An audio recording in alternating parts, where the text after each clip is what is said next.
investigación en la Facultad de Psicología en el marco de una materia que llamaba Problemas Antropológicos, que se llama Problemas Antropológicos en la UBA, y que tiene una investigación vinculada a la temática del incesto, que es el modo en que en general desde la antropología se trabaja el abuso sexual intrafamiliar en niños. Era un momento, y lo fue por lo menos a lo largo de 10, 15 años posteriores, un tema profundamente tabú, ¿no? Ahora lo vamos a ver un poco cuando avancemos en las clases.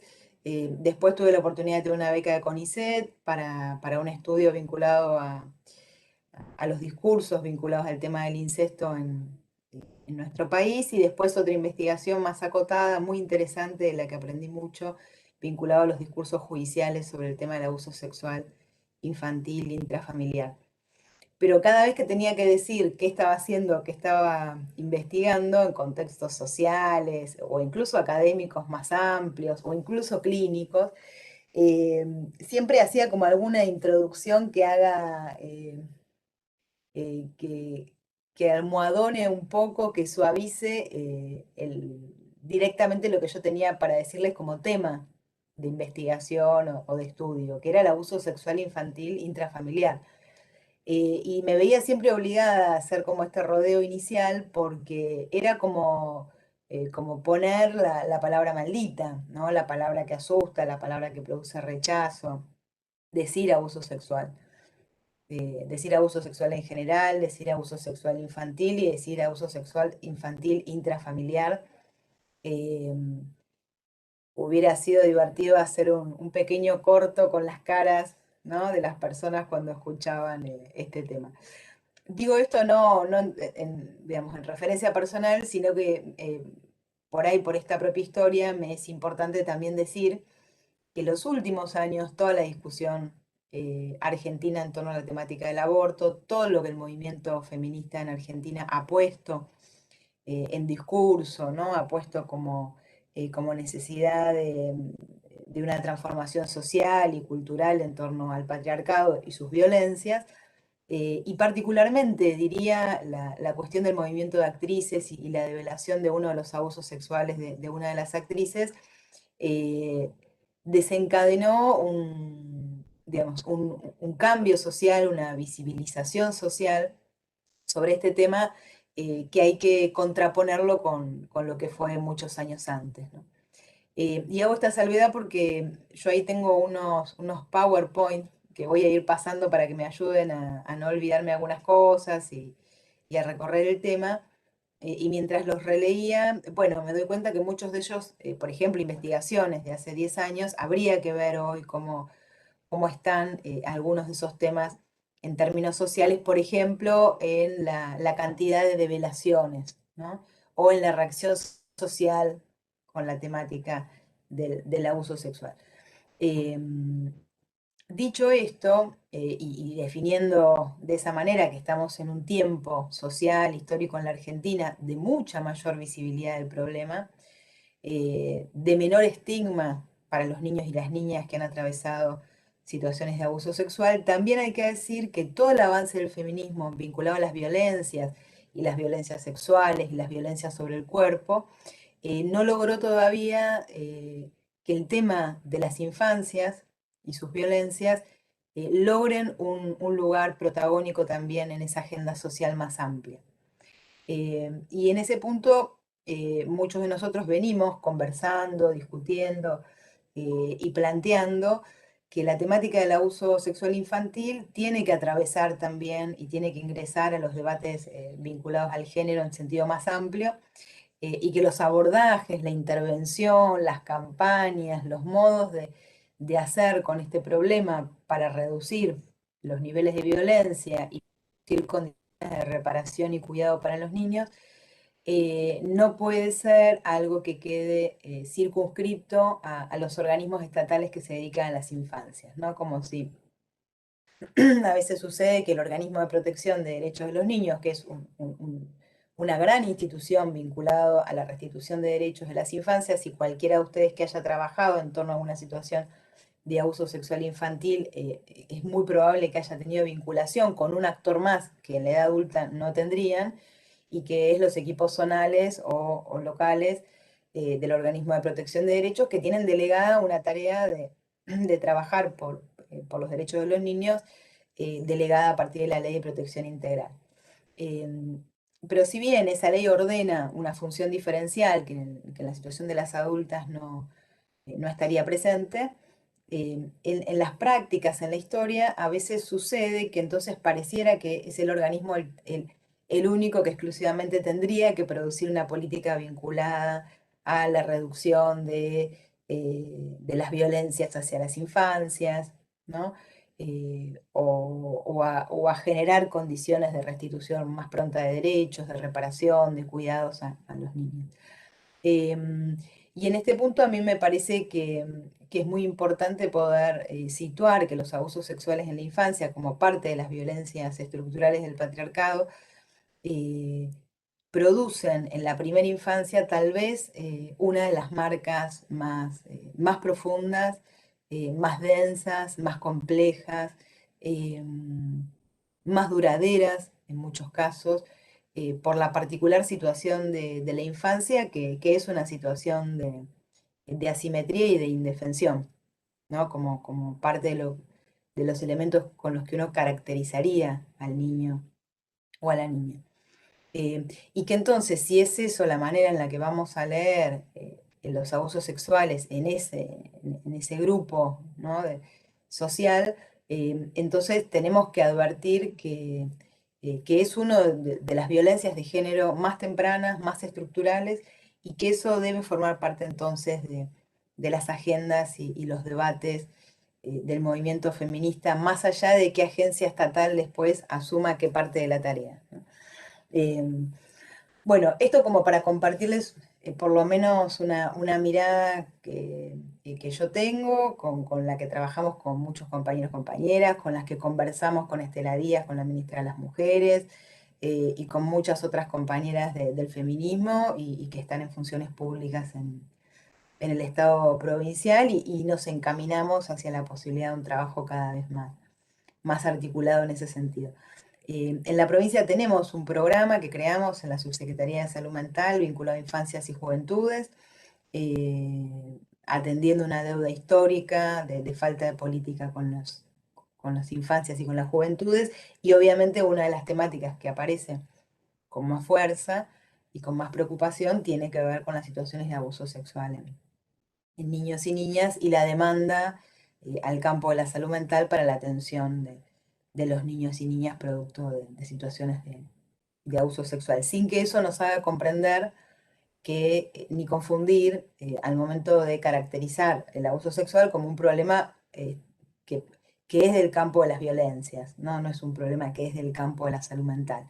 Afecta, impacta, por supuesto, en la salud mental de niños y niñas, pero digamos, quienes trabajamos en salud mental, es muy importante también que seamos parte de aquellos que breguemos por la restitución de los derechos de los niños y por la interrupción de las situaciones de violencia hacia ellos, ¿no? Entendiendo que en estos casos la causa del malestar y del sufrimiento está vinculado a la situación de violencia y no a otras razones, ¿no? Por más que siempre se encadenan con las particularidades de las historias de vida de cada uno y las tramas del sufrir y de los modos de hacer síntoma de cada uno.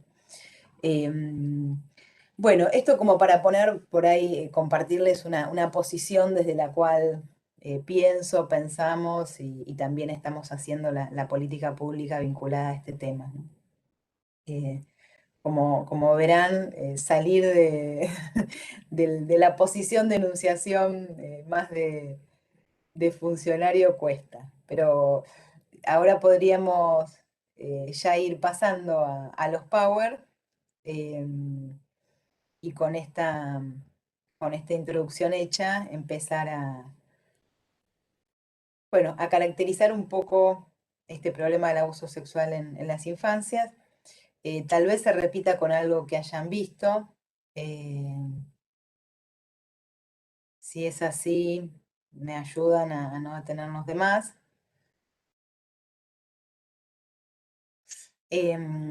Pasamos. ¿Ahí estamos bien? ¿Se ve? Sí. Sí, sí. Pasamos a la otra, ¿no?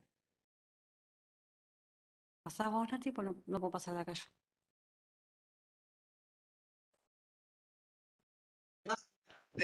Perdón, ¿eh? Tendrán que apretar primero habilitar edición y después sí van a dejar que abran pantalla completa.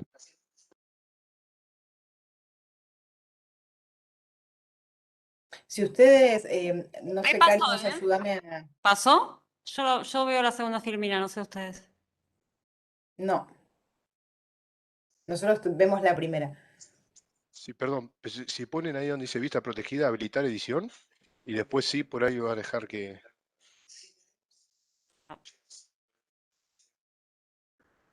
Un segundito.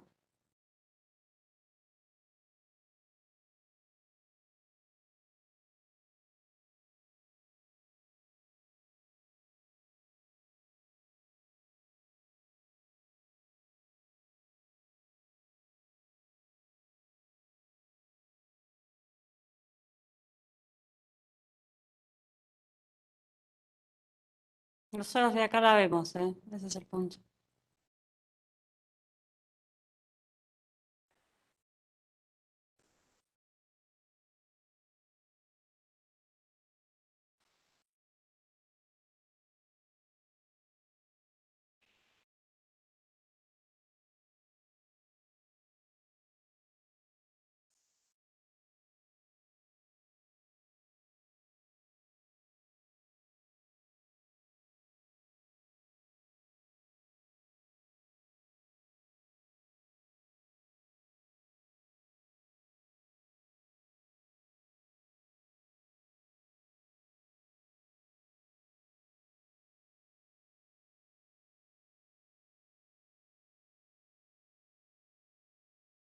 ¿Ahora? Ahí está.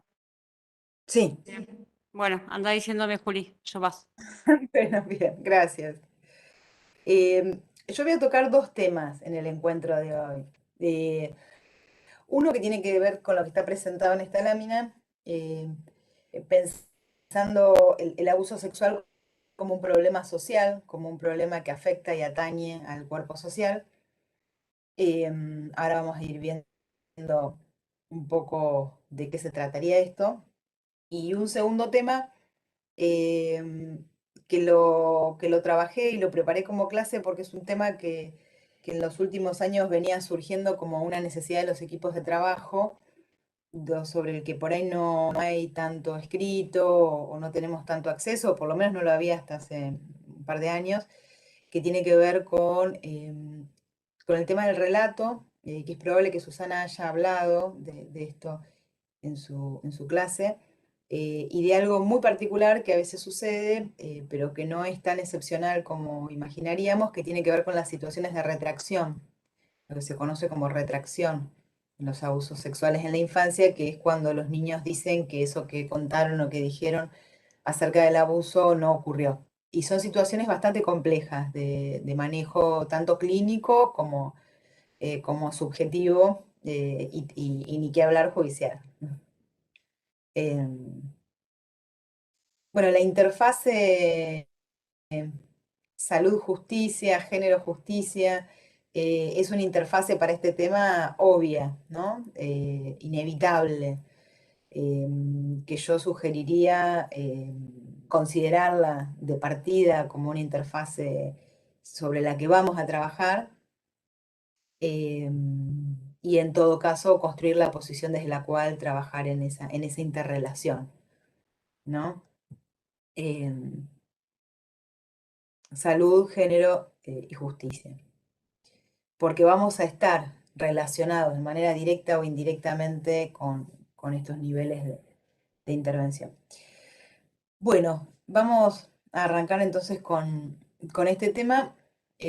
Acá hay una afirmación que puede sonar un poco exagerada, ¿no? En la lámina anterior, igual nos quedamos acá con esta que ya pasó Karina, pero que el abuso sexual es una afectación al orden simbólico. No digo, puede parecer exagerado, pero la verdad que por lo menos desde mi experiencia y desde muchos autores que vienen trabajando con estos temas, se llega a la conclusión de que se tocan resortes muy profundos de lo social, que ahora vamos a ver un poco, que puede sonar exagerada, tiene una razón de ser y que es importante considerarla en ese plano, ¿no? Bueno, caracterización sobre el abuso sexual en la infancia. Tal vez a ustedes esta presentación de números, de indicadores, no les resulte una novedad. Son todos datos viejos, todos son datos viejos. Como verán, el primero, que es de Finkelor, que es una investigación que en general se usa mucho, de las primeras, porque es una investigación transversal, es de 1994, o sea, antiquísima. Pero algo que caracteriza el problema del abuso sexual, su tardía develación o las dificultades para la develación, lo que se conoce como cifra negra en torno a las denuncias, o sea, hay una tasa muy pequeña de denuncias, muchos tabúes sociales para hablar de ese tema, lo que hace que sea un asunto de difícil indagación en términos de investigación para estudiar la prevalencia o la incidencia de esos hechos en la vida de las personas. Entonces, en Argentina hasta hace poco tiempo teníamos cosas muy fragmentarias, no sé, informes de la DOVIC, informes de la OBD, la Oficina de Violencia Doméstica de la Corte en Capital Federal y en algunas otras provincias, que son los casos que transitaron por ahí. Algunos informes de la Corte Suprema en relación a casos que atravesaron procesos penales. Teníamos algunos informes de hospitales. Yo estoy mal con la conexión, ¿no? ¿Estoy bien? Se te escucha perfecto, sí. Perfecto. Ah, bueno, bueno, porque a mí se me van borrando las caras como si estuviera mal. No, no, te escuchamos perfecto. Ah, bueno. Bueno, entonces decía, el asunto de la indagación, cómo indagar, cómo relevar, es un problema porque refleja el problema del objeto sobre el que se pretende investigar, que es un objeto con sus trabas, ¿no? Es un objeto con sus barreras. No hay un acceso directo a ese objeto porque lo que sucede con ese objeto está atravesado por todas estas problemáticas que lo caracterizan, ¿no? Entonces hay pocas investigaciones, las investigaciones que hay suelen usarse mucho como un reflejo que nos permita decir, que en ese sentido lo incorporo, que los abusos sexuales en la infancia tienen una alta prevalencia en la población, ¿no? Si nosotros vemos esa investigación de Finkelor, el 20% de las mujeres, el 10% de los varones, son números realmente escalofriantes. Hay otra investigación de López en España, plantea números más o menos similares, el 18% de mujeres y el 10% de varones. Ven la simetría también, ¿no? entre géneros. Pero en los abusos sexuales también hay que decir que la tasa de abusos en niños es mucho más elevada que la tasa de abusos en adultos. Nosotros en general encontramos una tasa baja de abusos sexuales hacia hombres. Y si vemos en la infancia, hacia niños, por supuesto, es más baja, es más o menos la mitad que lo que encontramos en las mujeres y a veces menos, pero tiene un número significativo, representa una porción significativa que pone de reflejo que el abuso sexual en la infancia, además de las asimetrías propias de los géneros, está atravesado por la asimetría del adulto y el niño, ¿no? Del ejercicio de poder vinculado a los adultos y los niños. Marinés Benigiotti, tal vez algunos de ustedes la escucharon o la leyeron, ella viene del campo de la educación, pero trabaja sobre abuso sexual hace muchos años, tiene mucha seriedad en cómo investiga, y hizo una investigación que tiene la particularidad de ser argentina y otra particularidad importante, que es en población general. Es decir, no está tomada ni de la justicia, ni del sistema de salud, ni de una universidad que analizó determinado barrio, de determinada provincia, sino que es sobre población general, población universitaria, que también es interesante porque hay uno de los mitos asociados al abuso sexual, yo creo que cada vez menos, pero me encantaría indagarlo. Uno de los mitos es la pobreza, ¿no? La idea del abuso sexual producto del hacinamiento, ¿no? De barreras morales más débiles, toda una representación muy prejuiciosa, eh, muy estigmatizante y a la vez muy ignorante respecto de la asociación entre pobreza y abuso, ¿no? Que no es una asociación que se encuentre ni cuando uno trabaja clínicamente, ni en las investigaciones, ni en ningún otro lado más que en las representaciones sociales del sentido común. Entonces, esta investigación de María Inés Brigiotti en población general es interesante, y además es interesante que sea en población universitaria, que concentra más porción de las clases medias que populares. Si bien, bueno, la educación pública en la Argentina es uno de los grandes logros argentinos y del peronismo, y permite, bueno, el acceso con dificultades, obviamente, pero de los sectores populares, como no sucede en ningún otro lugar del mundo. Así que la salud pública y la educación pública argentina tenemos que hacer el esfuerzo de no naturalizarlo como algo que viene con el Estado, ¿no? Que viene con la vida social, sino que es una gran conquista y que se sostuvo y se pelea y se lucha y se defiende a lo largo de muchos años. Por eso es importante también volver a decirlo. Entonces, en la lámina que pasamos, lo que vemos es una incidencia, y hay otros lo que hacen es estudian distintas investigaciones de distintos países y hacen, en base a eso, como una investigación de las investigaciones, ¿no? Es otra manera de trabajar. Esta última que yo tengo acceso, que es la de María Inés Brigiotti, es una investigación que ya tiene 10 años, casi 12 años. O sea, es una investigación también de una cantidad de tiempo, ¿no? Digo por esta lámina que tenemos ahora.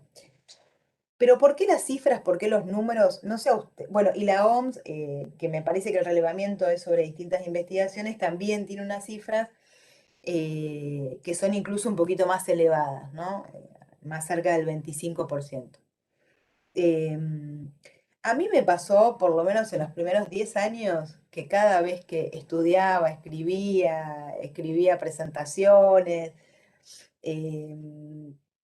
escribía informes para el CONICET, y tenía que poner, porque era un tema de importancia, además de interés, ¿no? Porque era un tema de importancia, porque era un tema que afectaba a una porción importante de la población, me resultaba tremendamente complejo creer en los números que estaba escribiendo. Es más, la primera vez que lo vi, que era esa investigación de Finkelor, pensé que estaba mal hecha, que no podía ser, y me fui a buscar todo lo que encontré, y todos los números, más o menos, con diferencias. La investigación de María Inés Brigiotti plantea como una diferencia, también es más actual, con números un poco más bajos, pero me llevó mucho tiempo creer en los números que encontraba, francamente. Me parecía que no podía ser que eso fuera la realidad de una porción tan importante de niños y de niñas. Realmente me resultaba difícil de creer. Y cada vez que tenía que hacer una presentación pública, iba de nuevo al libro del que había sacado la información a ver si me producía una particular desconfianza los números, porque no tenían nada que ver con la representación social que se tiene del problema, ¿no? Más bien, la representación social que tenemos del problema del abuso sexual es algo que ocurre muy excepcionalmente. Muy excepcionalmente. En general, la manera en la que nos representamos ese problema, si es que tenemos alguna representación, seguramente sí, pero es de algo de ocurrencia muy excepcional, pero muy excepcional. Y lo que estas investigaciones plantean es que esa es una idea errónea de lo que ocurre, ¿no?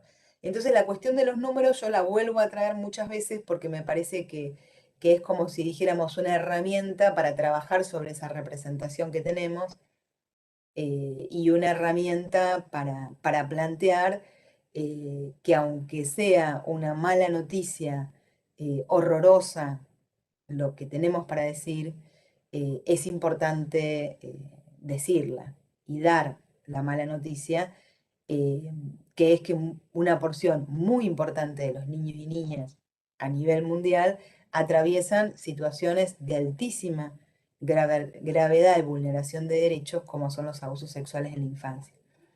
Y que por tanto tenemos que producir un cambio en la manera en la que miramos, escuchamos, percibimos este problema para poder estar en última instancia, y para decirlo rápido, para poder estar más cerca y más rápido de los niños y niñas que atraviesan estas situaciones, que no son los hijos de los pobres, ¿no? Que no son la mala suerte del niño que se cruzó con un borracho y lo abusó, porque esas son todas las ideas que acompañan la noción de excepcionalidad, ¿no? Que lo hacen los borrachos, que ocurre en las clases populares, que lo hace la gente con problemas de consumo, que lo hace la gente ignorante. A veces hay una asociación muy inmediata entre que lo hacen las personas que fueron violentadas en su infancia. Hay toda una discusión respecto de eso. Pero bueno, lo cierto es que no hay tal cosa como un perfil, ¿no? Que nos permite identificar quiénes son los que hacen esas cosas. Y si bien habría que tener mucho cuidado en no caminar o no incentivar o no promover una sobrealarma, ¿no? Que nos haga estar viendo todo el tiempo estas situaciones de violencia en la interacción y sobreactuando los cuidados, ¿no? Como pasó por lo menos en determinado momento en Estados Unidos, donde para prevenir, para cuidarse, para no generar sospechas sobre los posibles abusos, sobre todo en la educación, sobre el cuerpo de los niños, se pasó una situación muy extrema y muy espantosa, que era que entonces los maestros no abrazaban, los maestros a los nenes chiquititos no les cambiaban los pañales, no entraban en contacto con el cuerpo, y ese es un saldo muy doloroso, ¿no? Muy tremendo, y que además no previene absolutamente nada, no previene absolutamente nada. Porque el problema no es el contacto con el cuerpo en las infancias. El contacto con el cuerpo en las infancias es constitutivo de las formas del cuidado y es muy importante, cumple una función hacedora del propio cuerpo del niño, cumple una función de contención, cumple una función afectiva, cumple una función de lazo, cumple una función muy importante. O sea que el retiro del cuerpo adulto con los niños y niñas sería los peor de los saldos, de las soluciones, porque acá el problema no tiene que ver con la presencia del cuerpo del adulto, sino que tiene que ver con la irrupción de, de la sexualidad en la medida en que se toma el cuerpo del niño como un objeto sexual. En última instancia se toma el niño como un objeto, ¿no? Entonces digo, el tema de los números, de las cifras, sirve para contrarrestar, yo decía, sirve como herramienta para trabajar sobre las representaciones y empezar a plantear que es un problema en el que todos tenemos que estar comprometidos para su solución, que no es un problema que solo le ocurre a alguien excepcionalmente, sin que eso genere, como decimos, una alarma en los lugares equivocados, ¿no? O una forma de protegernos donde perdamos una de las cosas más importantes, que son las prácticas corporales de afecto y de cuidado y de relación.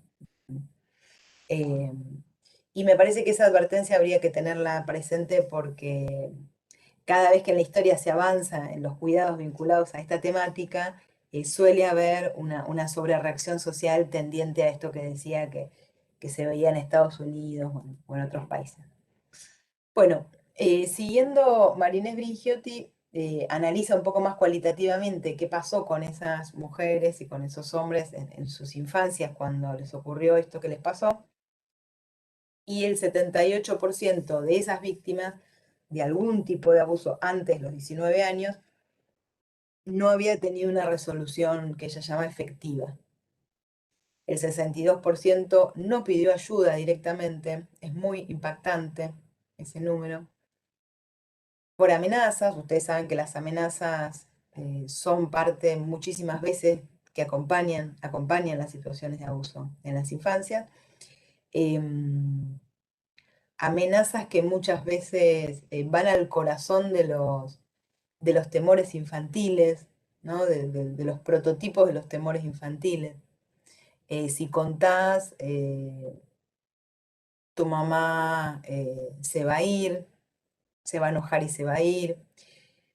Mucho más cruel y más siniestro si contás, yo voy a hacerle algo a tu mamá. Lo he escuchado más de una vez y lo he escuchado con descripciones propias de películas de terror, ¿no? De qué cosas le iban a hacer a la mamá, cosas que por eso digo, hay a veces que hay amenazas de niveles de crueldad, que lo único que uno podría imaginar en un niño y una niña después de escuchar algo así, es o una descompensación o una parálisis o una, ¿no? O una acomodación a la situación para nunca hablar. Em, o bueno, o si contás, yo voy a ir a la cárcel, ¿no? Hay las relaciones de abuso, sobre todo las que están asentadas sobre vínculos, a veces son vínculos sobre los que hay ambivalencia, ¿no? Eh, y hay vínculos de afecto también entrelazados, porque muchas veces las personas también sostienen un montón de cosas cotidianas del cuidado, y entonces por ahí, bueno, en general ningún niño o niña, por lo menos en un momento inicial, lo que quiere es que vaya a la cárcel esa persona. En general, ¿no? Otros sí, por ahí si son más grandecitos sí, pero ustedes ven que hablar, un paso, denunciar, dos, y ir a la cárcel, de golpe se desencadena algo, ¿no? Que para el mundo infantil es la culpa, como uno de los temas más descriptos, vinculados al abuso sexual, la confusión entre ser responsables de haber mandado presos, ni que hablar si sostén de hogar la persona que se hace la exclusión del hogar o se lo detiene, etc. Pero bueno, entonces en esto de no haber pedido ayuda, las amenazas, el miedo a la reacción familiar, el hecho de que no le van a creer o que van a pensar mal de él o de ella, la vergüenza es un tema muy importante y muy sensible e imaginable, ¿no? ¿A quién le resultaría fácil, ¿no? Hablar de estas cuestiones, ¿no? La vergüenza es un tema importante, eh, para develar un hecho y también para la forma en la que se habla. Y es importante cuando uno lo escucha también tenerlo presente. Em, de que es bastante probable que vaya a operar, porque sobre lo que están contando también está involucrando su cuerpo, está involucrando aspectos íntimos de su cuerpo, sobre los que en general eh, da pudor, da vergüenza hablar ante, sobre todo ante personas que uno no conoce, ¿no? Imagínense que los chicos y las chicas son llamados a hablar de estas cosas ante personas que no conocen.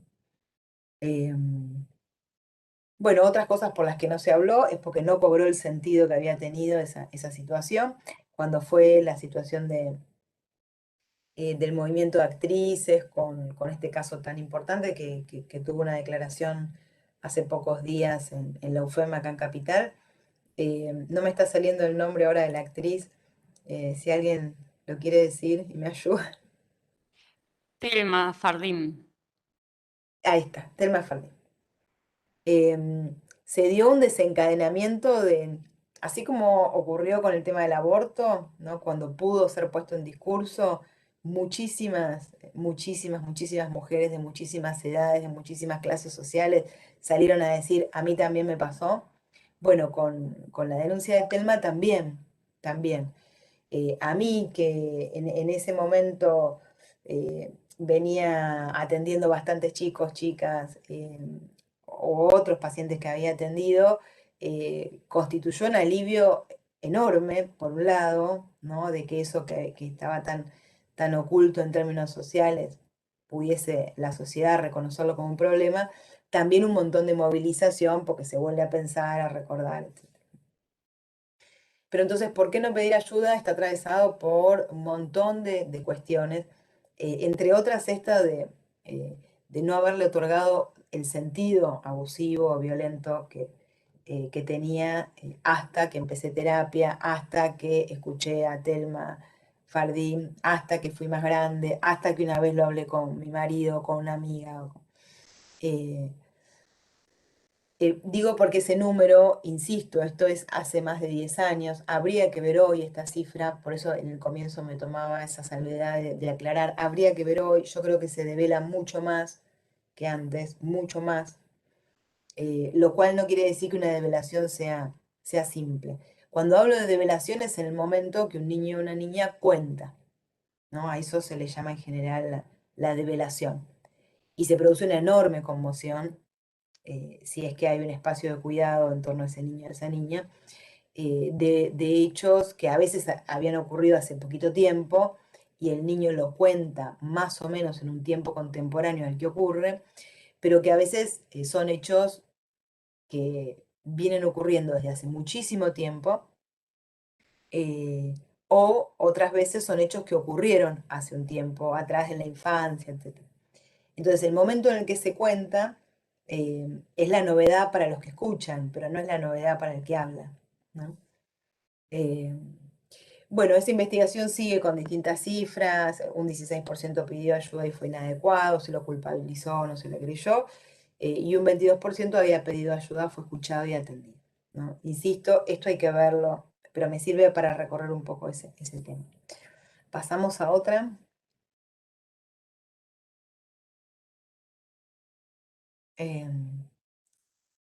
Bueno, esto es lo que hablábamos al comienzo, hay una idea de que es un fenómeno excepcional, está muy cargado de estereotipos, las falsas creencias, los mitos, los prejuicios.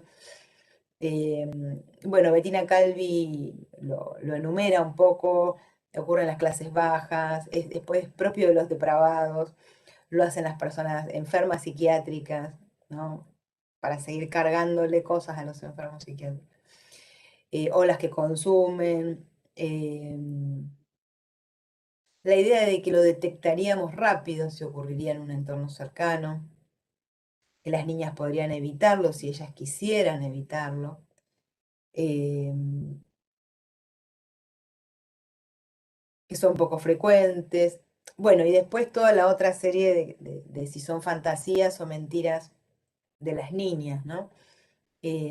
Hubo todo un tiempo inicial, donde la cuestión de atacar la veracidad de los relatos de las niñas o de los niños estaba atravesado por la idea o de que eran mentiras o de que eran fantasías, ¿no? Esa torsión de toda la investigación de Freud dentro del psicoanálisis, digamos, una preocupación inicial, porque él encontraba niveles de abuso sexual muy importantes, y después esa torsión hacia el estudio de la histeria.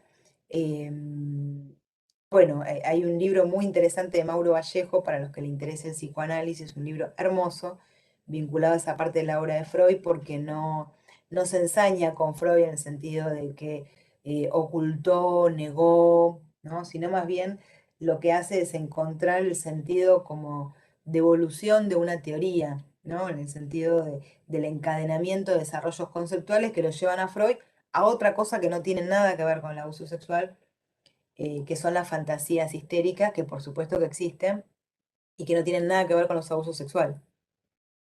Y sobre todo el concepto de fantasía, que es el que después retoma Lacan con el concepto de fantasma, etc.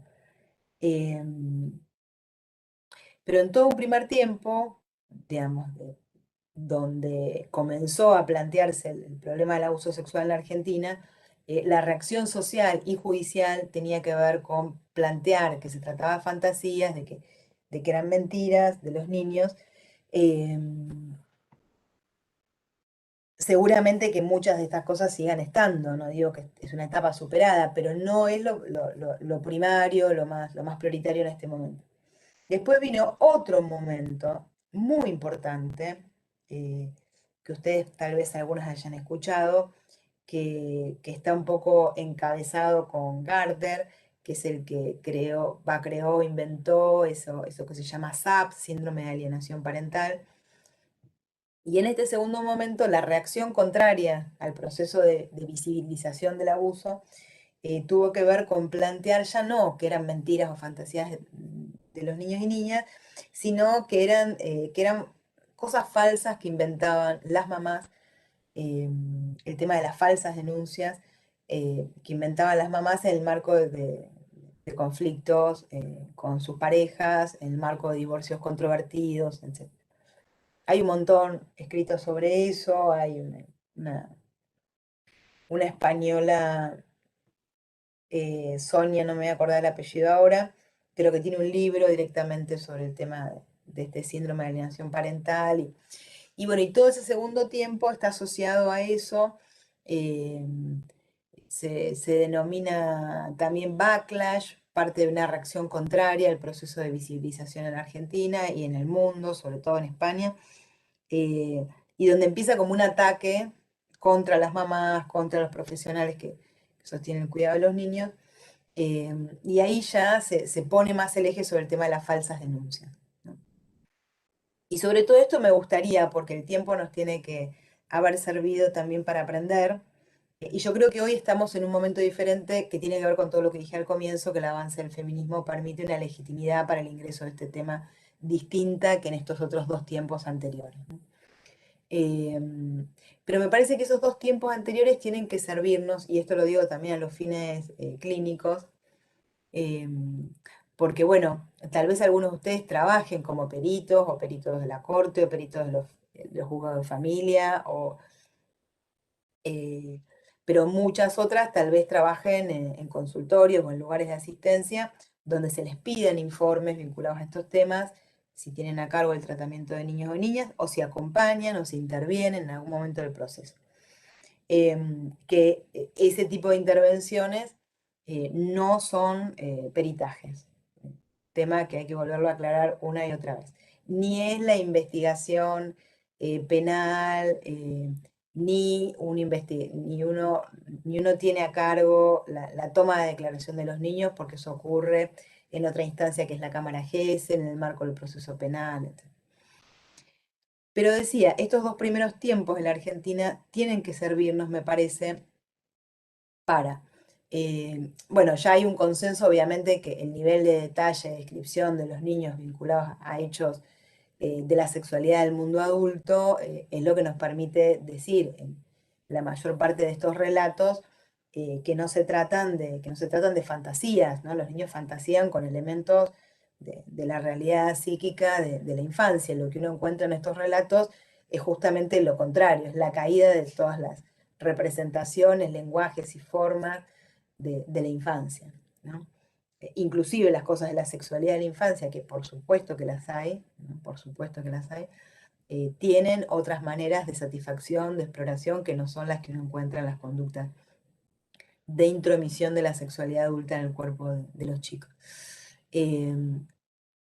Entonces, me parece que ahí la conclusión no es que los niños no fantasean, por supuesto que los niños fantasean, como fantaseamos los adultos, el fantasear es parte de la actividad psíquica, bienvenido que ocurra, no fantasear sería algo muy preocupante, y en todo caso, bueno, hay que ver el material de los relatos, justamente lo que aportan no son cosas indicativas de la fantasía, sino indicativas de algo que va justamente en un sentido contrario a la fantasía, de lo que no tiene, bueno, esperemos poder llegar un poco a la segunda parte, pero más la intromisión de lo real que del mundo de la fantasía, ¿no? Después el tema de las mentiras. Por supuesto que los niños mienten también, ¿no? Porque la primera reacción fue decir, no, los niños no mienten, ¿no? Las niñas no mienten nunca. No, más bien que mienten las niñas y los niños. Y eso cualquiera de nosotros que haya estado en contacto con cualquier chico lo sabe, de la misma manera que nosotros también los adultos y las adultas mentimos, aunque nos pueda dar un poco de vergüenza decirlo, eh, todos mentimos en algunas cosas, ¿no? El problema nuevamente acá no se trata de si es verdad o si es mentira, sino ese relato, ¿no? Cuando digo relato lo digo en un sentido amplio, eso que se habla, eso que se dibuja, eso que se juega, eso que se narra con el cuerpo. Ese relato nos acerca a cosas que no tienen que ver con una invención infantil, ¿no? Con algo del orden de la verdad de la mentira, de la intromisión. Y a la cuestión de las falsas denuncias, por supuesto que puede haber falsas denuncias, obviamente, porque también la reacción inicial fue nunca hay falsas denuncias, ¿no? Pero claro que podría haber falsas denuncias, suelen ser, la verdad, bastante pocas, y en todo caso habría que llegar a la conclusión de que lo que se tramita en ese proceso penal es falso, porque hubo una cantidad de evidencias que lo vuelven falso. Como sucede con el resto de los procesos penales, ¿no? Se hace una denuncia sobre determinada cosa, bueno, si eso no ocurrió eh, y se considera que es falso lo que se dijo, no sé, en un robo, en un homicidio, se dice que lo mató tal, es porque hay una cantidad de pruebas que dicen que eso no es así y habría que indagar entonces por qué, si hay algún interés que movió a esa persona a hacer algo tan, tan tremendo como eso.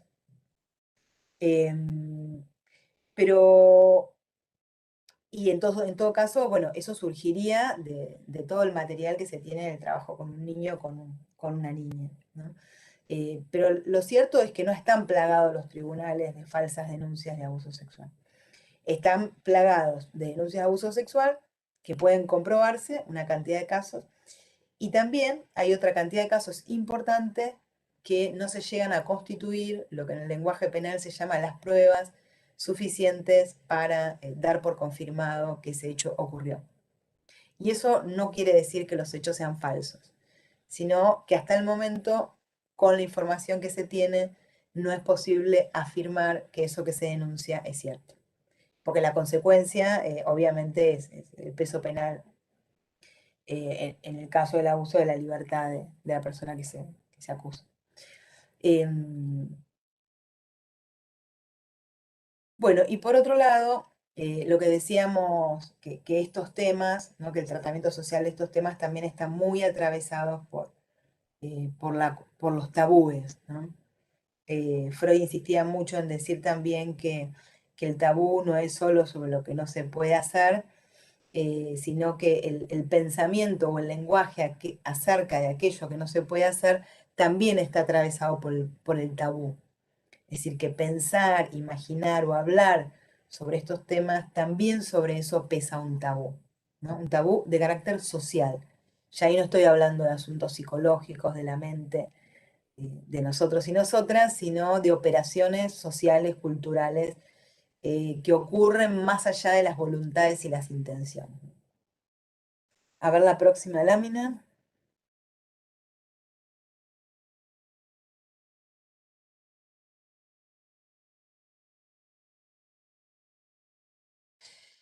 Bueno, no sé a ustedes qué les habrá pasado, pero en mi experiencia, cada vez que ocurre una situación de este tipo, eh, con lo que yo me he encontrado es con una reacción del entorno cercano a los niños o a las niñas de no poder creer lo que están diciendo. Lo que le está diciendo la maestra, lo que le está diciendo la psicóloga, lo que le están diciendo los chicos o las chicas. Pero no digo un no le creo, qué mentirosa o qué mentiroso, no en un sentido de no creerle al niño, de no poder creer. No puedo creer lo que estoy escuchando. Y si alguno de ustedes, no voy a decir tuvo la oportunidad porque no es algo como que se denuncie de esa manera, pero tampoco voy a decir tuvo la desgracia.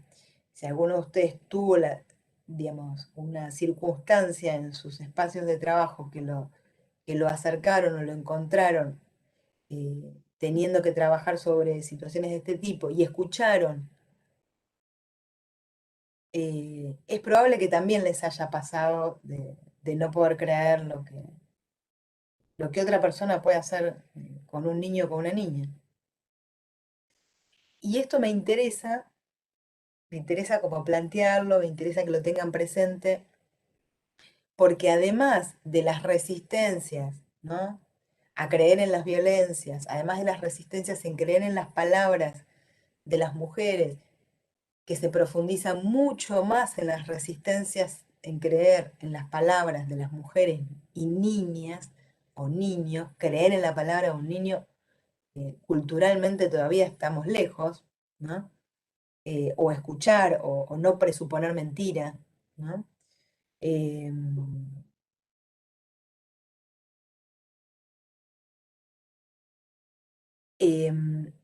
En ese punto, poder, digamos, no me estoy refiriendo exclusivamente a la cosa como malintencionada o reproductora del patriarcado de no creer, sino que hay algo más profundo que es que nosotros como sujetos sociales no podemos creer que eso haya ocurrido, que eso esté aconteciendo. Que en una madre o en un padre que haya cuidado al niño y que no esté involucrado en esta situación, en una abuela, en un maestro, no poder creer que a ese niño o a esa niña, mientras estaba en la escuela, mientras estaba con el abuelo, mientras estaba en la casa con el padre, estaba sucediendo eso, ¿no? Eh, y a ver si pasamos a la lámina siguiente.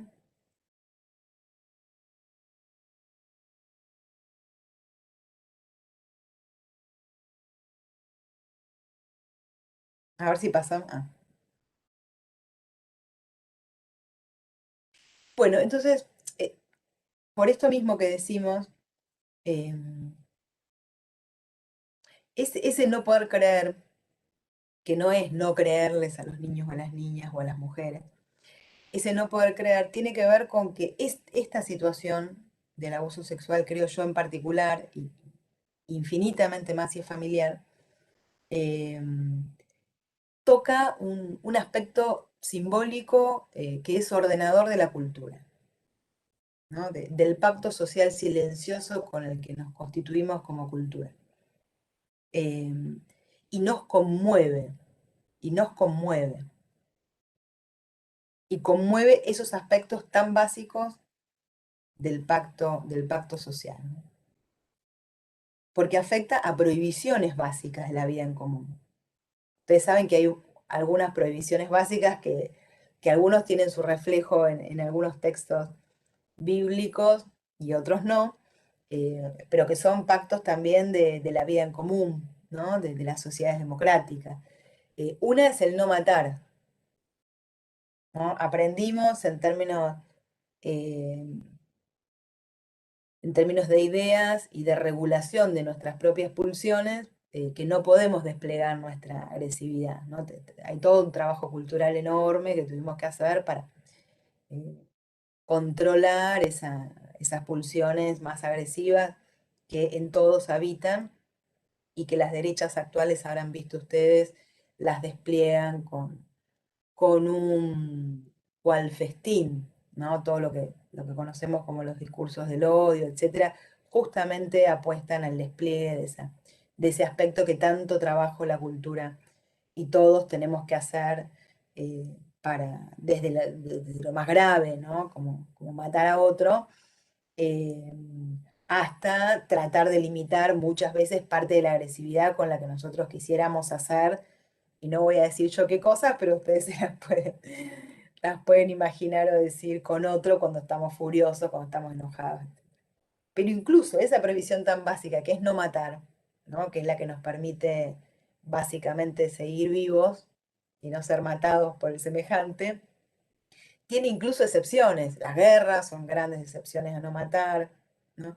En defensa propia, eh, es una ley jurídica que tiene incluso excepcionalidades. Ahora, la prohibición del encuentro sexual entre un adulto y un niño, ¿no? Que es otra de las grandes prohibiciones, no tiene ninguna excepción. No hay ninguna circunstancia en la cual eso puede estar permitido. Es decir, es una prohibición aún más profunda y también más silenciosa, porque a ustedes les debe parecer raro que yo diga, ¿no? Está prohibido el encuentro sexual entre un adulto y un niño. Nadie lo dice, ¿no? Es más, son prohibiciones que operan en la cultura de una manera mucho más, no quiero decir intuitiva, más silenciosa, sí, más silenciosa. Qué sé yo, con los chicos chiquititos cuando empiezan a pegarse con otros, no sé, todas las maestras de sala de dos, parte del trabajo que hacen, ¿no? Es separar a los chicos, no pegues, hablale, decirle, ¿no?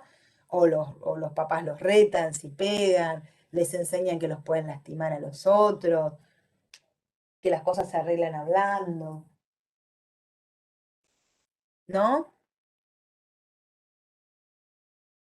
Ahora, cuando un chico va creciendo, en general uno no le enseña que no puede eso con el más chiquitito, ¿no? O cuando se pasa a la adolescencia no se le enseña en general a los adolescentes que no se puede con los más chiquititos. Susana habló la clase pasada, hacia el final un poco de este tema, porque viene habiendo muchos casos de pibes jóvenes que están con conductas abusivas con los más chiquitos, eh, y es un tema de mucha preocupación, pero de preocupación clínica y probablemente amerite, ¿no? Pensar si no requieren otras intervenciones sociales en nuestras sociedades actuales, pero en general no es un tipo de prohibición que uno enseñe, ¿no? Se da por supuesta. Es como la prohibición que no puede ser pensada, que no puede ser dicha, ¿no? Que es como esperamos que acontezca por sí misma. Y cuando no acontece, como es estos asuntos, ¿no?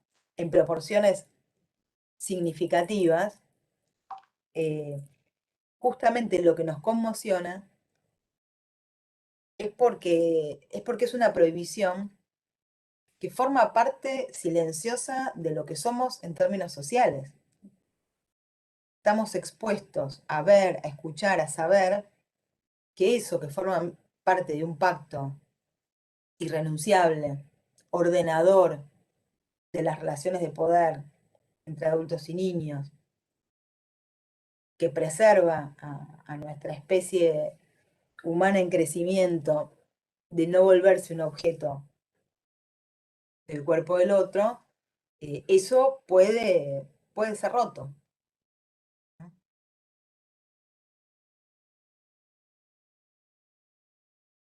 A ver la lámina siguiente.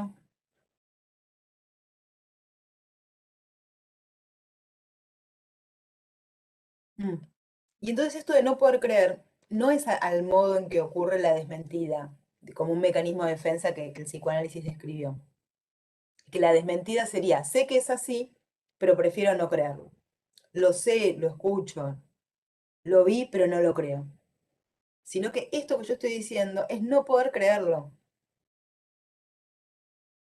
Eso que está ahí, que sé, que escuché o que ahora vi, sin embargo, no puede ser cierto.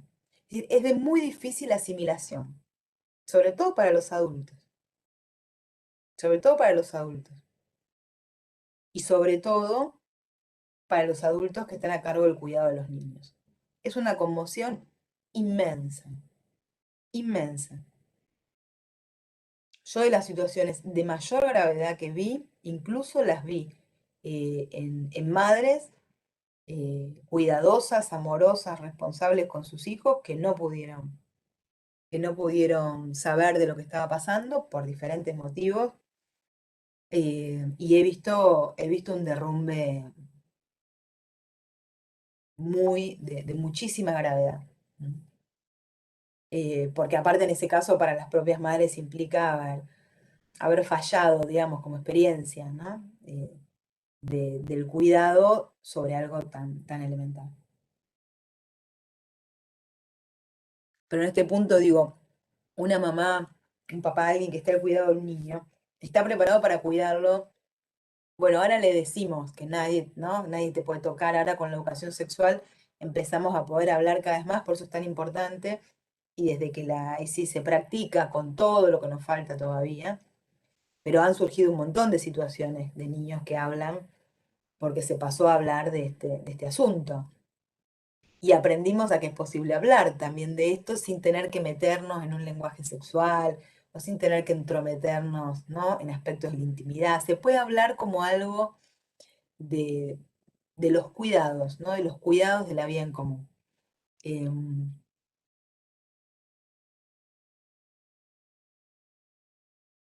A ver la lámina que sigue.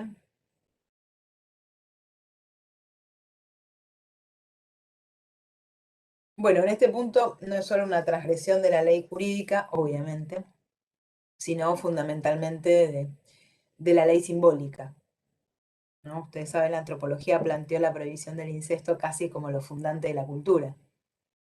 Los abusos sexuales son incestuosos en una proporción muy elevada, pero bueno, también las hay no incestuosas, pero siempre implican un vínculo de cercanía, ¿no? Es muy extraño que un abuso sexual en la infancia se dé porque, no sé, un tipo pasaba y agarró al niño. Se dan en prácticas, se dan en prácticas en general o de crianza o de educación, ¿no? En espacios donde se esté de manera más prolongada con los niños. Incluso los vecinos y todo eso, porque aparte en general se dan prácticas en vínculos que presuponen algo de la confianza del niño con el adulto. Bueno, y impacta mucho en quienes se enteran. Hay un descreimiento, hay una conmoción, hay un desconcierto, porque conmueven las prohibiciones estructurales de la vida en común. La no relación sexual entre familiares, es más, se es familiar justamente por eso. Ya sabemos que no es por los lazos de sangre, ¿no? Ya sabemos que no es porque no como nos llevemos, y por la no relación sexual entre adultos y niños, ¿no? Como dos de los grandes ordenadores. Y el hecho de que este problema toque un asunto tan profundo de la vida en común también tiene que ver con las dificultades para detectarlo, para develarlo, para creerlo, para denunciarlo y para juzgarlo. Yo creo que el movimiento feminista argentina dio un paso importante en que muchas de estas barreras empezaran por lo menos a no ser de la magnitud que venían siendo. A ver, la que sigue. Y la que sigue.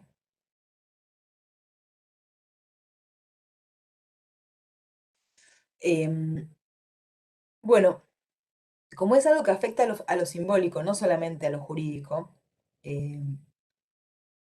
hay algunos autores que plantean que más que una violación a la ley, se trata más de la transgresión de los límites simbólicos, de la transgresión de los, de los diques simbólicos, ¿no? La ley se viola y tiene un castigo. Eh, pero acá ocurre algo más, que se transgrede lo posible de lo no posible, no en el sentido jurídico, sino en el sentido humano.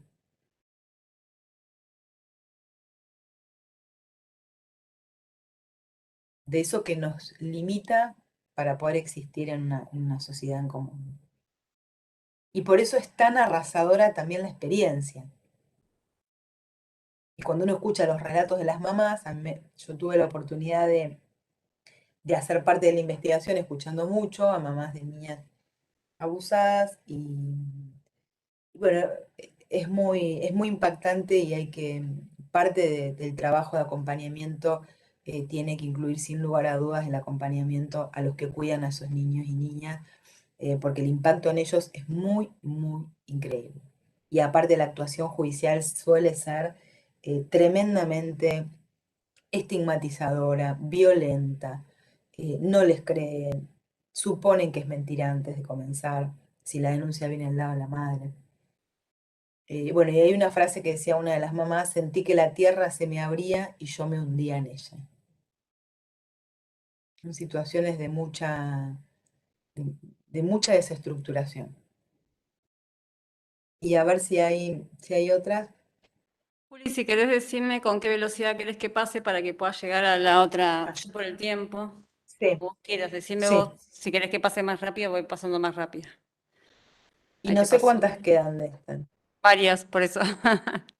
Muchas. Ah, bueno, Pero a no ver si importa. pasemos Yo te sigo a vos. No. Es que Ah, PowerPoint. no, bueno, lo último para decir de esto Ah, tiene que ver con que reponer ese límite simbólico que se transgredió con el abuso sexual es una tarea en común, que no es una tarea exclusivamente de la justicia. La justicia tiene, sin lugar a dudas, que hacer una parte y lo que haga va a tener un impacto en la vida de ese niño, de esa niña, importante. Pero también es importante que todos los adultos con los que ese niño o niña se encuentre a partir de esto que le pasó, podamos asumir la tarea también de reponer eso que otro transgredió en la vida de ese niño o esa niña, ¿no? Bueno, y vamos a la otra, nos queda poquito Ahí, tiempo. ahí te agrego, Juli, si me permitís, un comentario que hacían, Sí, digo, como por ahí para que lo tengas o lo sí, respondas cuando quieren, que alguien comentaba esto de ¿no? que las mamás acuden al Poder Judicial para lo que vos mencionabas, ¿no? Para denunciar incesto y son patologizadas por medio del SAP y criminalizadas por la ley penal. Era un comentario en relación a esto que vos decías.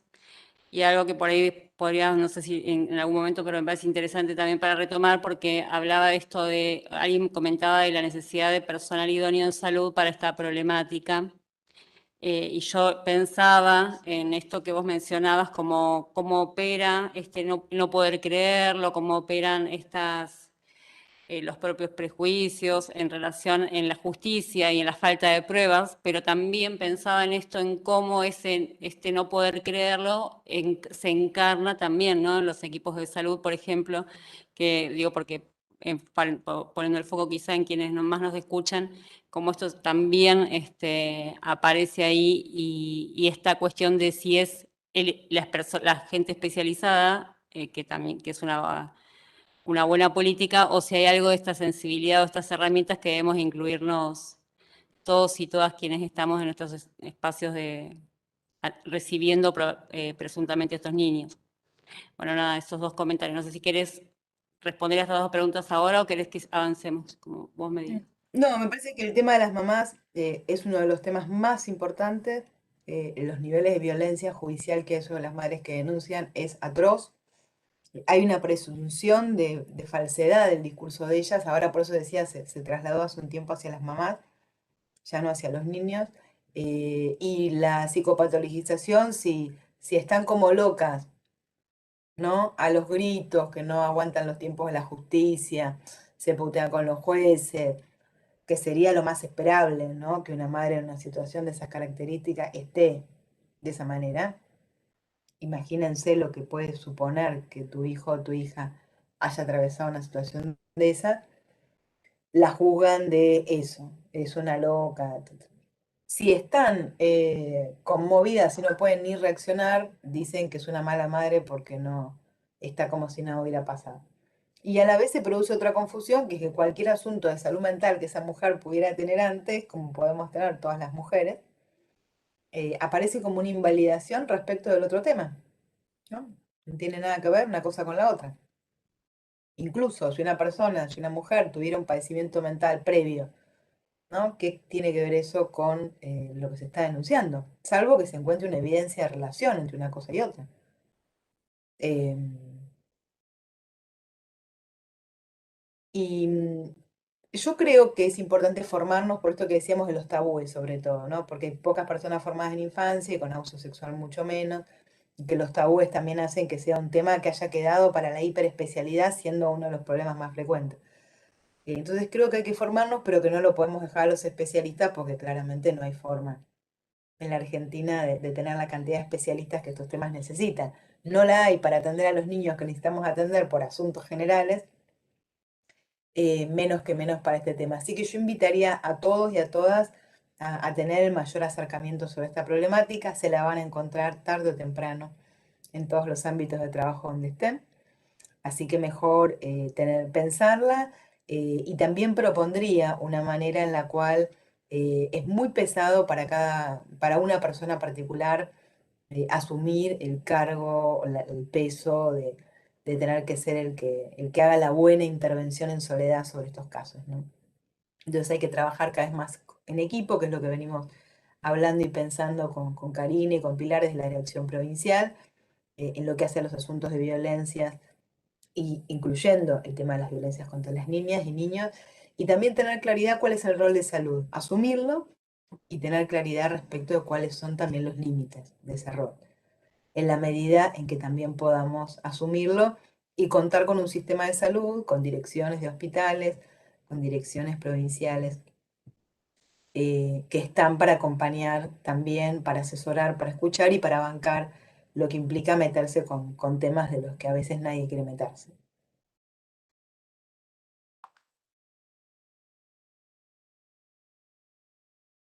Y a ver, Cari, la que viene. Ahí vamos con el próximo.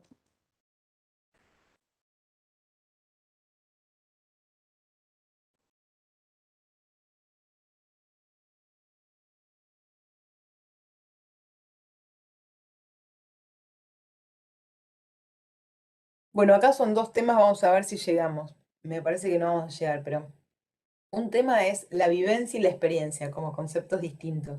Es un muy lindo tema que puede servirles para muchas cosas. Y el otro es el asunto del relato y la retracción. Es difícil hablar del relato y la retracción si antes no hacemos la diferencia entre la vivencia y la experiencia. Mariana Wikicki, tal vez la conocen, tal vez no, es una psicoanalista argentina, creo que psicóloga de profesión, que trabajó y trabaja, creo que en el CES, en el Centro de Estudios Legales y Sociales, trabajó mucho con víctimas del terrorismo de Estado. Todos los que vienen de esa experiencia de trabajar con víctimas del terrorismo de Estado, en la que me incluyo, tienen mucho trabajo en torno a lo que implica el testimonio, el dar testimonio en los juicios de lesa humanidad. La Argentina es el país por lejos a nivel mundial con más experiencia de, de declaraciones testimoniales de víctimas, porque bueno, los juicios por delitos de lesa humanidad implicaron miles y miles y miles y miles y miles de testigos en la Argentina que fueron a contar ante los jueces lo que habían vivido. Y lo que habían vivido, no quiero hacer una comparación con el tema del abuso sexual porque sería totalmente incorrecto, pero son cosas que pueden asemejarse por lo atroz, ¿no? Y por lo cruel en algunos casos. Entonces Mariana Wikicki, que viene de esa experiencia, encontró prontamente, y hay muchos autores que lo trabajan también a nivel internacional, pero ella lo sistematiza muy bien, que hay una diferencia entre haber vivido algo y tener una experiencia sobre eso que se vivió. Que no tendríamos que suponer que haber vivido algo ya, ya produce experiencia sobre eso vivido. Y justamente los hechos de carácter más de tipo traumático, en el caso que Mariana trabaja, las torturas en los centros clandestinos, ¿no? Como una de las grandes cuestiones que involucran, entre otras cosas, el cuerpo, entre otras cosas, pues las palabras también. Pero los hechos de alto potencial traumático, no sé, lo podemos ver en lo que pasó en Cromañón, en el incendio de Cromañón, los chicos que estuvieron adentro, ¿no? Los relatos que aparecen en torno a eso, y también los casos de abuso sexual en niños. Lo vivido, que en general tiene que ver con hechos de alto potencial traumático, torturas, abusos, catástrofes, incendios, inundaciones. Esos hechos de alto potencial traumático suelen tener la característica de inscribirse de manera prioritaria más en las sensaciones corporales que en las representaciones, porque son en general hechos o sucesos que afectan o involucran sobre todo el cuerpo.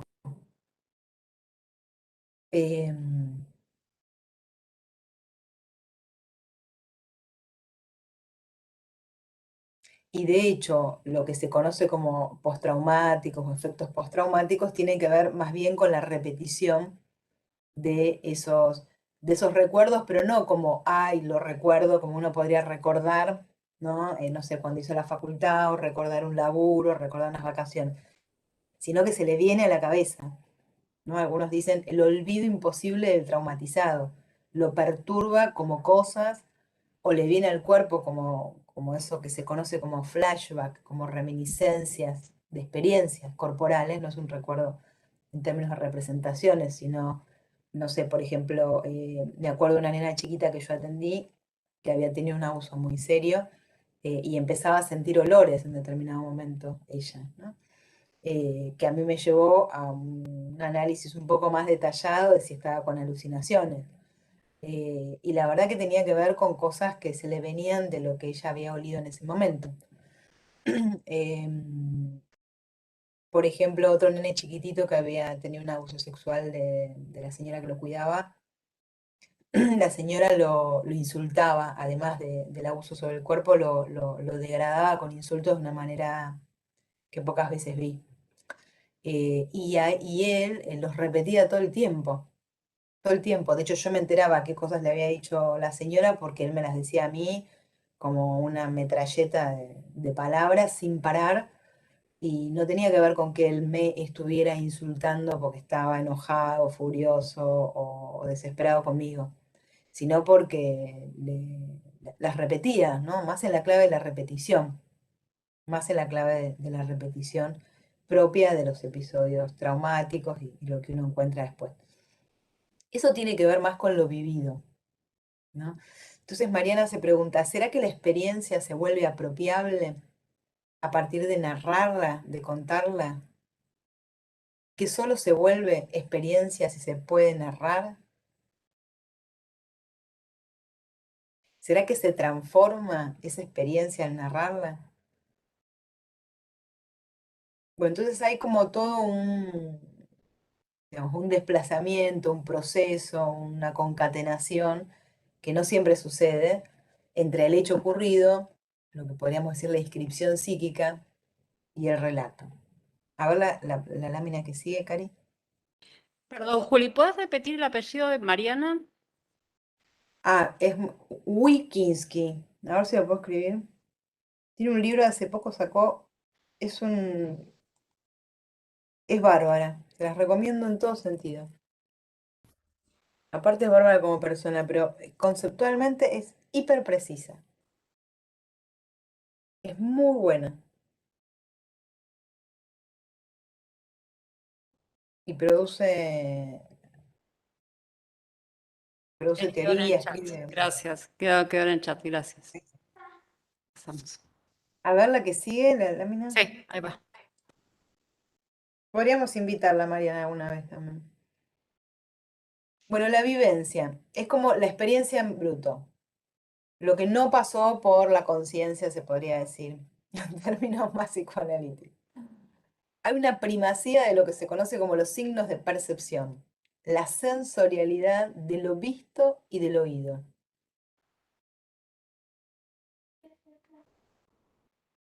Deben recordar, si tuvieron trabajo alguna vez con alguna víctima, adulta, niño, lo que fuera, eh, que tienen por ahí el recuerdo de fragmentos de lo visto, ¿no? Cuando la justicia espera que se haga una descripción, un relato concatenado, de primero esto, después lo otro, después lo otro.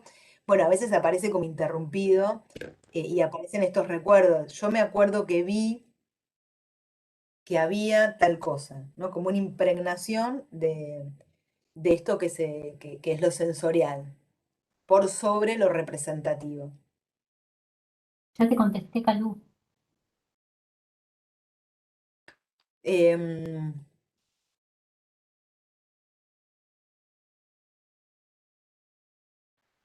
son, a ver un poquito más atrás, a ver si me quedó algo. Bueno, por eso no son cosas que estén inscriptas, no son cosas que están reprimidas, justamente No estas le cosas tires que la se pelota a la vivieron. pileta al chaval, al zorrito. ¿Sí? No puedes con los perros, no quiero que te ladren. Alguien está con pileta, qué envidia. Y la experiencia, a diferencia de la vivencia, ha pasado, se dice, por la conciencia, pero además ha pasado por un proceso de subjetivación, de apropiación de lo vivido. De apropiación de lo vivido. Y por eso puede ser contado. Una experiencia puede ser contada. Una vivencia difícilmente tenga un correlato de un relato, ¿no? Se puede contar partes. Y es muy claro cuando uno ve un testimonio de un niño, un testimonio de una mujer, un testimonio de una víctima de la dictadura, un testimonio de cualquier situación de ese tipo, que las personas que tienen un trabajo subjetivo sobre eso que vivieron, elaborativo, asociativo, simbólico, donde se puede inscribir y elaborar todo lo que se haya podido inscribir o elaborar, porque no todo es elaborable, obviamente, si no, no habría trauma. Pero es muy claro la diferencia cuando uno encuentra a alguien que pasó por esa situación que una persona que todavía está en un plano más de la vivencia, donde todo eso no tuvo ese proceso elaborativo. Y hay veces bueno, que hay que dar mucho tiempo para que una vivencia se pueda transformar en una experiencia capaz de ser apropiada, porque pasar a un plano de la experiencia implica que la persona está en una posición activa, ¿no? De sujeto respecto de eso que le ocurrió. En cambio, la vivencia deja más a la persona en una posición de objeto, ¿no? A ver la lámina que sigue.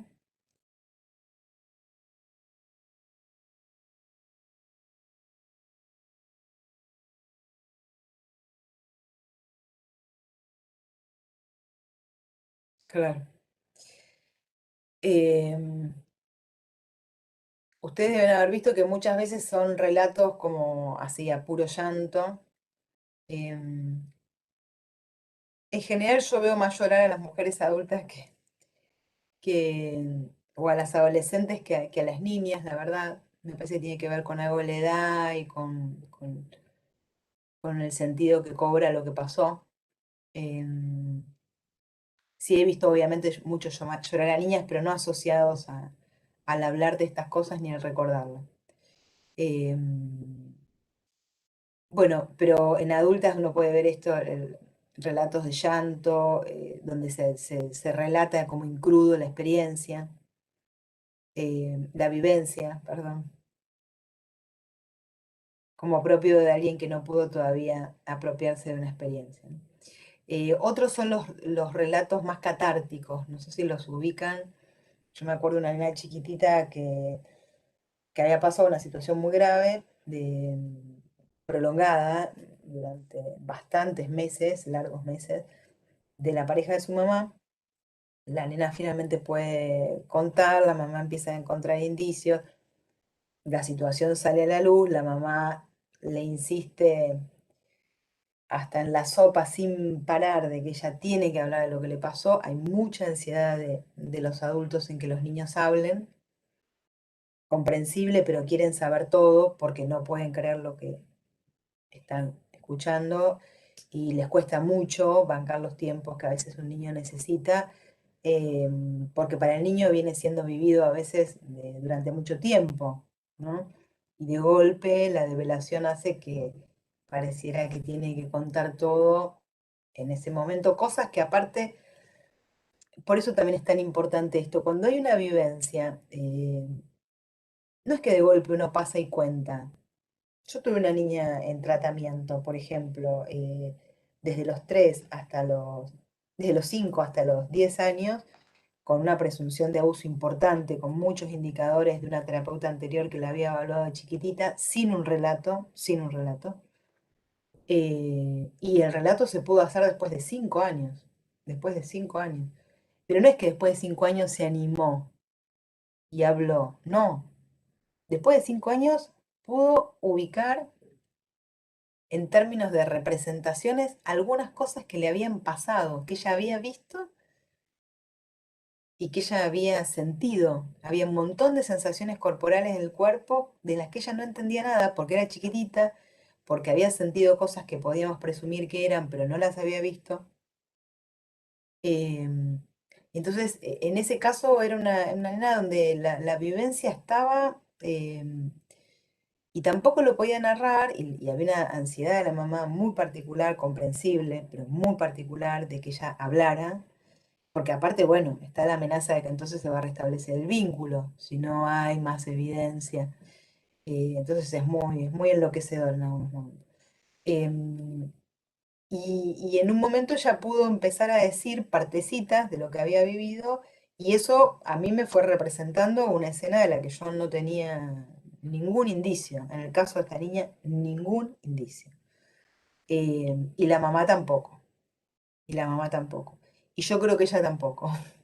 Yo creo que la nena tampoco, que ella no tenía la representación de lo que había pasado, no tenía enganchadas las partecitas de lo que había vivido para nada. Tenía pedacitos, jirones, jirones de recuerdo que para hasta ese momento no habían cobrado un sentido. Entonces, en esa chica armar una experiencia implicó, bueno, todo un trabajo subjetivo de sacar a la luz esos pedacitos, de que esos pedacitos empezaran a cobrar un sentido todos juntos, de bancarse que todavía el rompecabezas no se armaba, ¿no? Y cuando fue lo de Telma, esa chica le contó a su amiga de colegio todo lo que ella había pasado, ¿no? En un relato que yo quedé impactada, porque entre aquella vez que los pedacitos se habían armado y el momento en que pasó lo de Telma, habían pasado 4 años más en el medio en el que ella no quiso volver a hablar de nada de lo que había pasado. Y de hecho es una nena que dio una restricción de visita del papá a partir de un informe judicial. El juez quiso citarla, quiso hablar de eso, ella no quería hablar con el juez, y bueno, el rompecabezas se había armado con una cantidad de información bastante seria para que el juez tome la decisión, ¿no? Y bueno, era un caso que me había tocado a mí, que tenía experiencia, una serie de elementos, ¿no? Pero, em, entonces, la vivencia y la experiencia son dos planos diferentes, ¿no? En general, la justicia presupone que hay un sujeto capaz de narrar una experiencia. Incluso decimos el relato catártico, no me acuerdo de otra nenita que en un momento la mamá le había dicho tanto que ella tenía que hablar y ella estaba con mucha ansiedad sobre lo que le había pasado, obviamente. Y entonces hablaba con todo el mundo. Con esa nena había que construirle una barrera para que no hable, porque era una catarsis permanente. Estaba en la parada del colectivo y le empezaba a contar al señor de la parada del colectivo lo que le había pasado. Bueno, era un quilombo bárbaro. Eh, y ese relato catártico no quiere decir que haya una apropiación, ¿no? Más subjetiva, más elaborativa. Ella repetía A, B, C, D de eso vivido. Eso era, ¿no? En el caso de esa nena. A ver la lámina siguiente. Bueno, hablar en la justicia, traducir la vivencia en experiencia y dirigir ese relato a un ámbito que tiene sus propias reglas y que se habla en otro lenguaje en general, ¿no? Si bien la cámara GES, la entrevista a cargo de un psicólogo, que es la manera en que los niños y las niñas en Argentina, a partir de una ley muy importante de Rosansky, que cambió el código procesal, hace que la declaración testimonial de los niños sea en ese contexto, no deja de ser un contexto absolutamente extraño encontrarse con alguien no conocido. En general los niños y las niñas se encuentran con la persona en el momento en que tienen que hacer la declaración testimonial. Las declaraciones testimoniales suelen ser un encuentro, me enteré que están siendo a veces uno o dos, a mí me parece realmente algo increíble. Uno para hacer un diagnóstico corriente de un niño, de cualquier persona, se toma 3, 4 entrevistas para una declaración testimonial sobre un abuso sexual ante un desconocido de un niño que uno presume tiene efectos traumáticos de la experiencia, en un encuentro todo tiene que suceder. Es algo increíble. Es algo increíble. Pero bueno, es la lógica con la que se produce la prueba en el ámbito penal. Probablemente esto vaya cambiando un momento a otro. Hasta hace no tanto declaraban delante del juez y con el imputado delante. Eh, bueno, y si el discurso jurídico está mal escrito, está preparado para que un testigo sea a la vez una víctima traumatizada. Ah, está todo mal escrito esto, perdón. Todo mal escrito. Igual podemos Perdón. responder, igual podemos animarnos a responder que no. Y pues, sentir. Pasamos. Sí, sí, pasamos.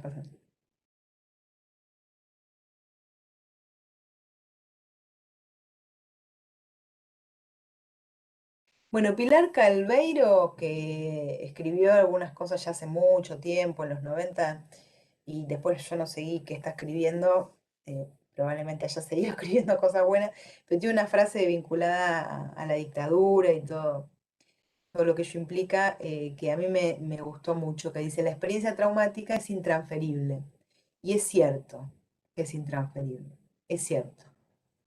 Es completa, hay un nudo completamente intransferible de esa experiencia.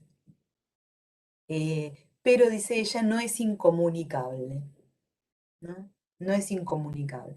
Porque muchas veces tomando mucho determinadas corrientes más europeas que trabajaron sobre el nazismo y toda la experiencia del nazismo, se plantea esto de lo intransferible, del horror, ¿no? De lo intransferible del espanto, lo intransferible de lo que son las situaciones límites como las que estamos hablando, pero eso no nos tiene que hacer confundir que no implica que no pueda ser puesto en algún orden de lo común, ¿no? Comunicable. La posibilidad de narrar lo traumático tiene una íntima relación con la posibilidad de apropiarse de la experiencia, dice Mariana. Pasamos a la otra. La narración de lo traumático transforma los signos de percepción en símbolos ligados, anudados, implica un trabajo de simbolización, implica el reconocimiento del lugar de lo traumático en el sujeto. La narración es una forma de lenguaje que no necesariamente tiene que ser la puesta en palabras, no tendríamos que asimilar narración a la puesta en palabras. Los chicos, por ejemplo, dibujan, bueno, los adultos también, pero los chicos dibujan más. El lenguaje de la infancia es un lenguaje hecho con palabras, con dibujos, con juegos. Es más, hay veces que los ayuda mucho por lo que decíamos de la vergüenza, decirles si lo quieren escribir, ¿no? Ayudarlos a sostener algunos velos que no los dejen tan expuestos ante nosotros, ¿no? Porque también nosotros podemos sentir cierto pudor de estar preguntando cosas, ¿no? No solo dolorosas, sino que también en algún sentido, involucran partes de su cuerpo, hablar de partes de su cuerpo, que ellos hablen de cosas de la sexualidad que por ahí les resultaron muy desagradables, o incluso chicos que han tenido experiencias de satisfacción también, ¿no? Porque hay que poder decirlo eso, y les es mucho más problemático, ¿no? Porque implica un goce del cuerpo. No es la mayor parte de los casos, pero bueno, es imaginable y lo hemos visto muchas veces que eso sucede con la estimulación del cuerpo de los niños. Entonces es importante también a veces ofrecer, por ejemplo, cuando también a veces se usan, hay toda una discusión de si conviene o no los juguetes sexuados, más allá de los juguetes sexuados, los juguetes, los muñecos. A veces uno puede proponer, podés mostrarme con la muñeca qué pasó, cómo fue, porque hay que sostener, ¿no? Si uno se pone en el lugar del niño o de la niña, hay que sostener, decir eso ante un adulto, mirándose las caras, ¿no? Entonces, digo, ir produciendo ese proceso de que algo se vuelva una experiencia, sacarlo un poco de la vivencia, implica ir poniéndolo en otros códigos. Por ahí el niño cuando muestra cómo fue lo que le pasó con dos muñecos, pongamos, por ahí puede ver algo que antes no había visto, que no tenía la representación psíquica de eso que había pasado, ¿no? Y mientras se está haciendo eso puede pasar algo más, puede empezar a jugar a partir de eso, podemos proponer una escena de juego para empezar a ligar parte de las experiencias, de las vivencias que tuvo. Y pueden dibujar también, o pueden escribir. Eh, Me acuerdo de una nena que se había armado toda una cuestión epistolar, que ella me iba contando cosas, pero era escrita, que le había ayudado, porque de verdad la escena de, ¿no? Un adulto y un niño viéndose las caras para contar es difícil, la verdad es difícil. Y que no quiere decir que no sea posible, ¿eh? Ni que ocurra un montón de veces, tampoco hay que creer eh, que no es posible, ni que un montón de chicos no lo hagan, no lo puedan hacer, y yo creo que con el tiempo van a poder hacerlo mejor y más fácil y menos pesado les va a ser. Aunque siempre tiene un peso, ¿no? No es gratis, ¿no?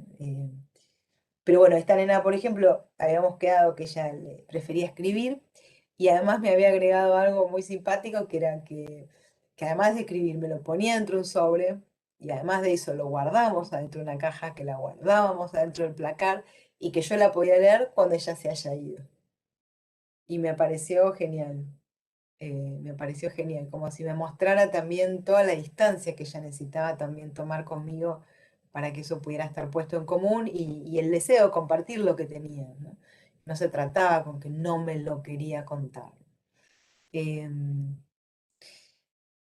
lo otro, la otra lámina, digo, a Juli, ver si estamos pasamos. ahí como Ya con con el poco tiempo. tiempo, ¿eh?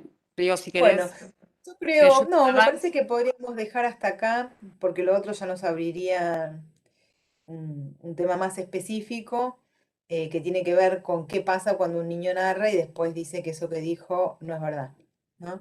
Pero me parece que ya nos mete en otro tema. Em, pero bueno, pudimos recorrer un poco algunas características particulares del abuso sexual en lo que hace a lo que toca, ¿no? En términos culturales, sociales, más allá de lo que le ocurre a las víctimas, es decir, lo que nos involucra en términos sociales y el trabajo que hay que hacer eh, y parte de un proceso que a veces no nos es tan claro, que tiene que ver con lo que algunos de nosotros llamamos el trabajo de las víctimas, ¿no? Que implica este pasaje de una vivencia a una experiencia como parte también de lo que después puede hacerlo o no comunicable en otras instancias. Bueno, ahí agradecen la claridad de los conceptos. Sí, yo también te lo agradezco. Muy claro, dicen ejemplificador, los comentarios algunos. Juli sabe mucho del tema y es muy clara siempre. Así que, nada, lo que yo sí quería aportar en esto último del final, ahí te aplauden también, Juli, ¿no se lo llegas a ver vos? Sí. Sí, las manitos son muy simpáticas como No, salen. en cómo, me parece que sobre todo en esta última etapa de la exposición, en cómo no hay forma de no pensarlo como una violencia por razones de género, ¿no? A las subjetividades subalternizadas, porque mucho de, como decías vos, ¿no? En esta última parte de hablar de la experiencia y la vivencia es absolutamente aplicable para cuando las vivencias de tipo sexual, sobre todo, se ocurren con mujeres adultas. Entonces me parece que fue como un modo de cerrar, digamos, todo este trayecto que venimos haciendo en Sí. estos meses. Pensando, digo, por lo menos a mí me deja como mucho para pensar y por eso también te pedía el nombre de estos textos y demás, porque tienen como esa caracterización, ¿no? Desde de todo, ¿no? Desde el prejuicio, desde el será posible, desde el de no es lo mismo la experiencia que poder decirlo, bueno, una cantidad de cosas que me parece que van uniendo y exigiendo también esto que decías vos de darle mayor lugar en el lugar de las agendas de las violencias por razones de género, las violencias contra las niñeces, contra las infancias. Esto lo digo como yo, no sé si vos querés dar como algún cierre, porque la verdad que fue muy clara la exposición.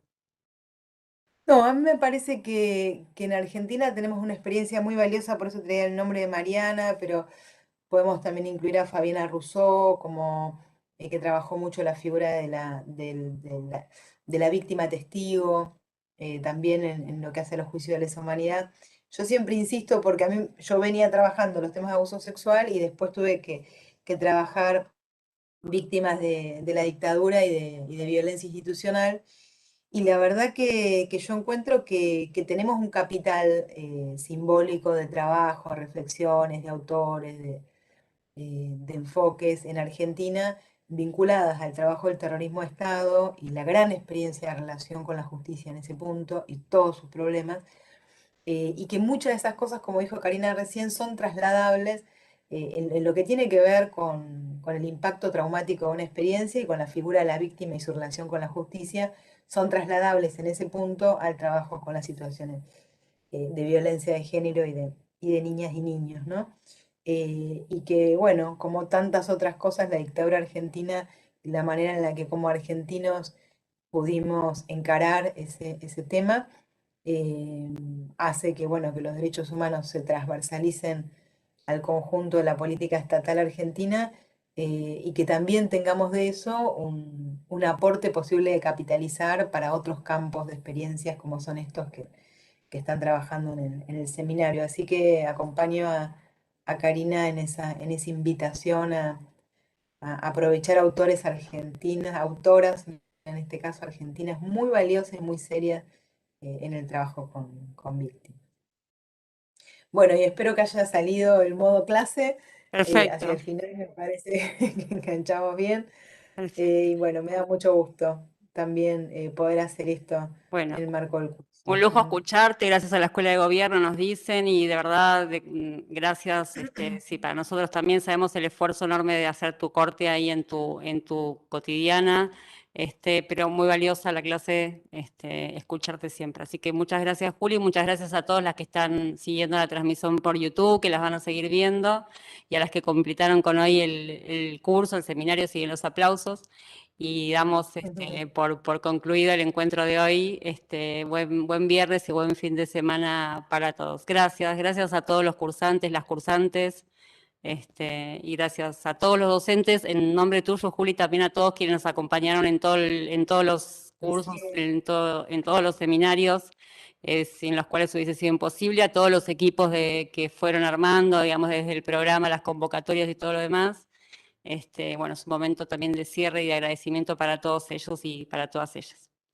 Así que, Y bueno, para todos los que en la Escuela de Gobierno sostienen las cámaras, hacen las todos transmisiones, que que nos les preguntan si agradezco. entendemos cómo se usa el mouse cada vez que venimos, si nos escuchan, una paciencia impresionante. Excelentes los docentes, claro que sí. Y con mucha predisposición, así que sí, agradecemos muchísimo poder cortar estos espacios, ustedes también, que están seguramente en sus espacios de trabajo, hacerse estos momentos para poder reflexionar sobre temáticas que no son tan competentes a nuestro trabajo diario y demás. Así que bueno, nada, gracias a todos, a todas, y buen fin de semana para todos. Cariño.